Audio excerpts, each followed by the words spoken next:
Hey guys, welcome back to the Diesel Stop. Today I want to talk about a new sponsor that's jumped on board for the Molly Cleveite project here. And Alligator Performance has sponsored a South Bend clutch. And the part number on the South Bend clutch is a SDD 3250-5K. And this is a diaphragm style pressure plate with light pedal pressure, 12 ceramic buttons per side of clutch disc, 550 to 750 horses, 1,400 foot-pounds of torque, and it has a ductile style flywheel. It comes with the upgraded 1.375 inch input shaft. It's good for high horsepower street strip applications, guys. And we're going to do the install on this. One other thing they've sent over there to the right hand side is a mean green starter, and we'll cover that here in a little bit. So the first thing that we're going to do, guys, is take these bolts loose for this bearing retainer right here in the front.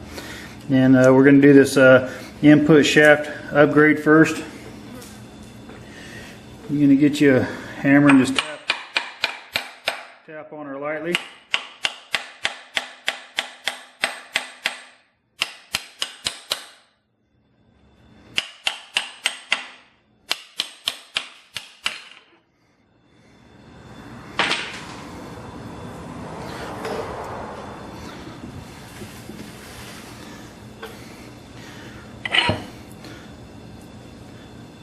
So now that we got our bearing retainer loose here, we're going to go on ahead and take this bearing retainer off here, guys. Next, we're going to pull this input shaft out here. Looks something like this here.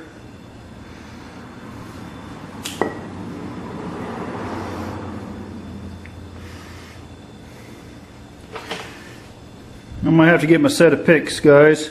I've got another bearing I've got to pull out in here. So this is what I'm going to do next, guys, is grab this bearing in here. This is the drive gear thrust bearing right here. And I'm going to pull this thrust bearing out of here, guys. Looks something like this right here.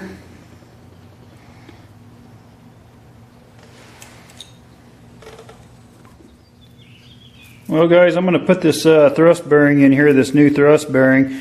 And what I'm going to use is some Lucas High Performance Assembly Lube, and it's a semi-synthetic lube. So these bearings are not going to be going in dry. And like I said before, the reason why I wear the gloves with this stuff here is it's pretty nasty stuff, guys. Works real well though. So I'll put it on the bearing surface there. Spin the bearings around so they're not going to be dry. And put a little bit on this back surface as well.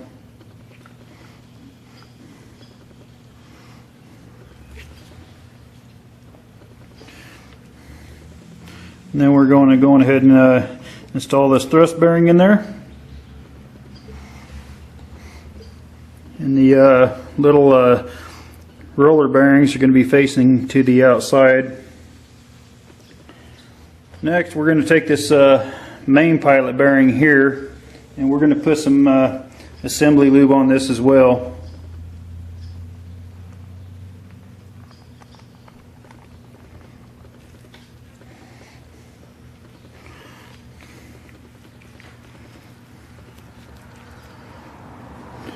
And that's going to go right here, guys. Next, we're going to get ready to install the input shaft here, and I'm going to put some of that assembly lube on the bearing here sitting on the input shaft.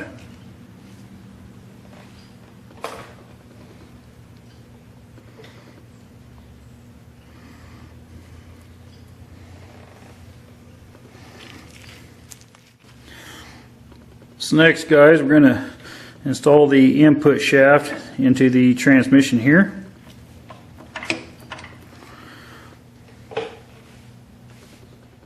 The next thing I'm going to do, guys, is install this bearing retainer back onto the front of this NV4500 transmission. And as you can see, it has an oil channel that sits right here, and this has to be installed in the 12 o'clock position.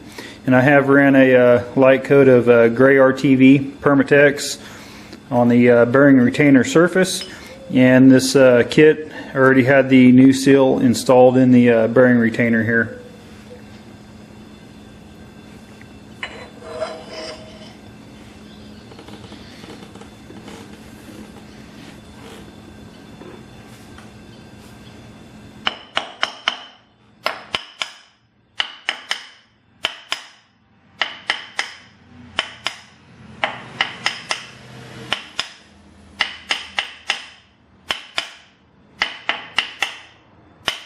I did put some blue Loctite on the bolts for the bearing retainer.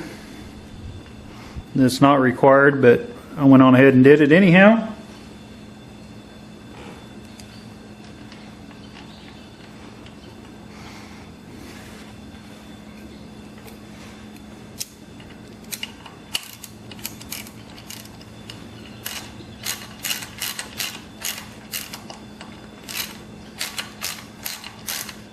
Next, I'm going to torque this bearing retainer up to 25 pounds, and that's foot-pounds.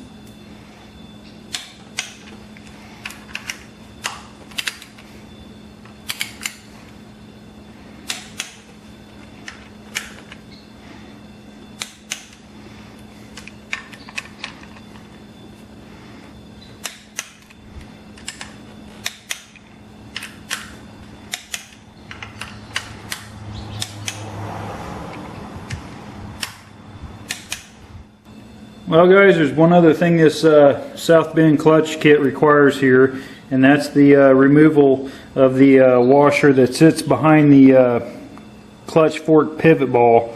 And you got to remove that washer back here for clearance reasons. And I've already removed that washer whenever I clean this bell housing up here. So next we're going to install a throwout bearing onto the clutch fork, and there's two retainer rings like this here. I just simply slide them into place, and it goes in there like that, guys. So we're going to install this in here.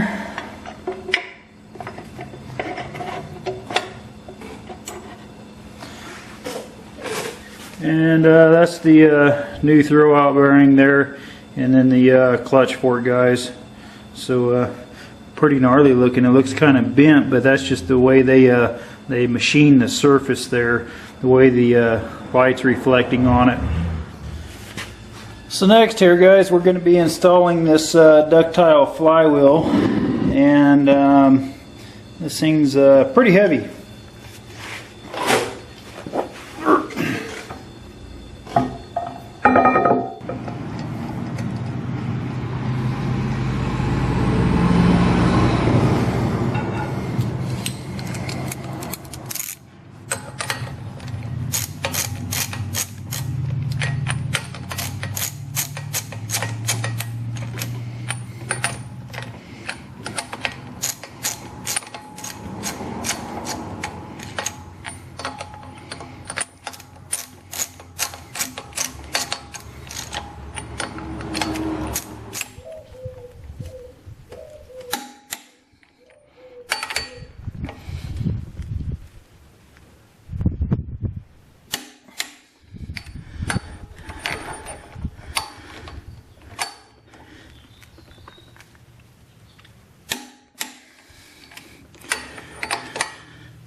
What we're going to do next here, guys, is install one of the two clutch discs.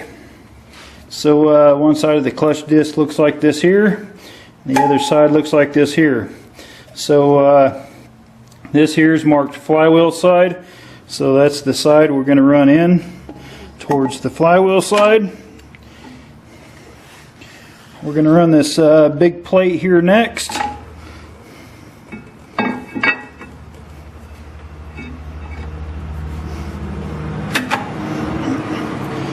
And then we're going to put our second clutch disc in.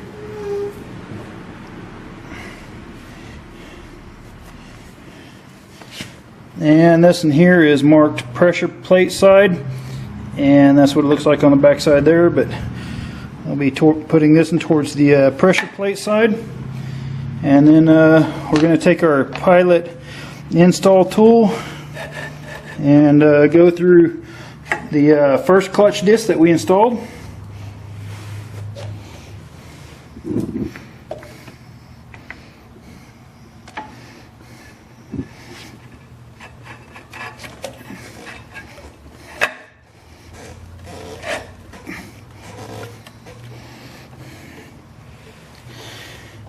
Next, we're going to put our pressure plate on, guys. So our pressure plate's sitting on there now, guys, and I've got a few bolts to run in here, so we're going to run those up.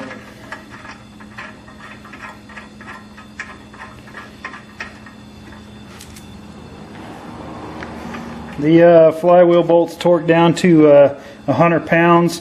And then the pressure plate to the flywheel bolts here that I'm working on, we're going to torque down to 45 pounds, guys. So the instruction packet that they send with this South Bend clutch here, it says install pressure plate bolts.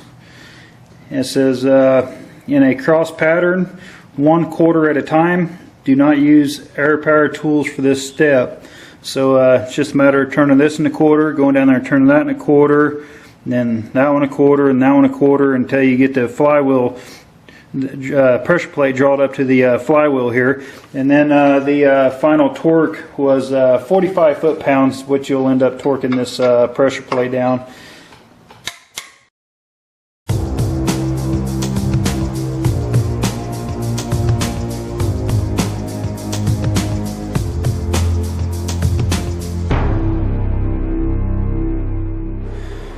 Well, guys, it wraps it up for the South Bend clutch install, sponsored by Alligator Performance. And if you get the chance, guys, go check them out, alligatorperformance.com, and I'll put the link down below there.